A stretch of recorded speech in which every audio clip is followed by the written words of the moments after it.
घड्याळ की तुतारी. जिल्हा परिषद निवडणुकीसाठी पवार काका पुतण्यांनी मिळून एक अजब आणि मोठी राजकीय खेळी खेळली आहे. पुणे जिल्ह्यात दोनही राष्ट्रवादीने हात मिळवणी केल्याची चर्चा असून चक्क तुतारीच्या खासदारावर घड्याळाचे उमेदवार निवडून आणण्याची जबाबदारी सोपवण्यात आली आहे.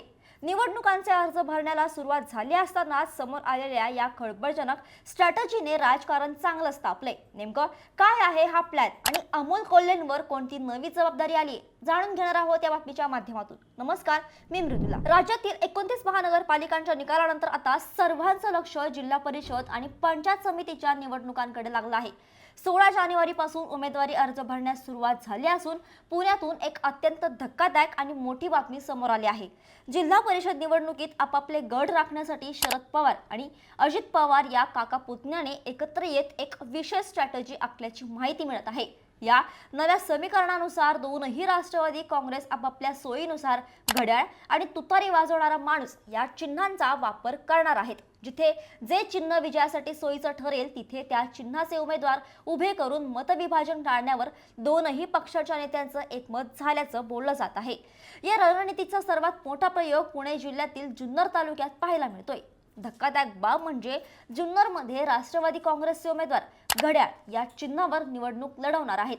पण या उमेदवारांना निवडून आणण्याची मुख्य जबाबदारी मात्र तुतारीच्या चिन्हावर निवडून आलेले खासदार डॉक्टर अमोल कोल्हे यांच्यावर सोपवण्यात आली आहे. एका बाजूला अमोल कोल्हे हे शरद पवारांच्या पक्षात सक्रिय असताना ते अजित पवारांच्या चिन्हासाठी प्रचार करताना दिसणार असल्याने कार्यकर्त्यांमध्ये गोंधळाचं वातावरण निर्माण झालं आहे. मात्र शेजारच्याच आंबेगाव तालुक्यात चित्र वेगळं आहे. तिथे मात्र घड्याळ आणि तुतारीचे उमेदवार एकमेकांच्या विरोधात शडू ठोकून उभे ठाकणार आहेत.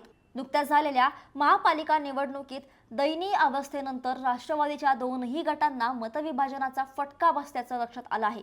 हे टाळण्यासाठी उपमुख्यमंत्री अजित पवार, ज्येष्ठ नेते शरद पवार, खासदार सुप्रिया सुळे, जयंत पाटील, शशिकांत शिंदे आणि अमोल कोल्हे यांची एक गुप्त बैठक पार पडल्याची चर्चा आहे.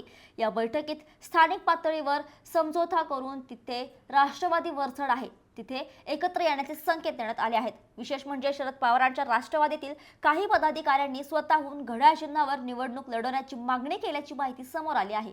यामुळे कार्यकर्त्यांमध्ये पवार काका पुतणे सत्तेसाठी खरंच पुन्हा एकत्र आले आहेत का असा सवाल विचारला जात आहे. पुणे जिल्ह्यासह राज्यातील इतर जिल्ह्यांमध्येही हा पुणे पॅटर्न राबवला जाण्याची शक्यता आहे. जिथे भाजपला रोखण्यासाठी दोनही राष्ट्रवादीचे एकत्र येणं गरजेचं आहे तिथे चिन्हांची अदलाबदल किंवा छुपी युक्ती केली जाणार आहे. मात्र या अजब समीकरणामुळे मतदारांमध्ये संभ्रम निर्माण होण्याची भीती व्यक्त केली जात आहे. घड्याळाच्या प्रचारासाठी तुतारीचे खासदार मैदानात उतरणे ही राजकारणातील एक मोठी आणि ऐतिहासिक वळण देणारी घटना मानली जात आहे. आता या विशेष स्ट्रॅटेजीचा फायदा राष्ट्रवादीला जिल्हा परिषद ताब्यात मिळवण्यासाठी होतो की यामुळे भाजपचे फावते हे लवकरच स्पष्ट होईल. जर तुम्हाला हा व्हिडिओ महत्त्वाचा वाटला असेल तर व्हिडिओला लाईक नक्की करा आणि अशाच महत्त्वाच्या बातम्यांसाठी थोडक्यातला फॉलो आणि सबस्क्राईब करायला विसरू नका.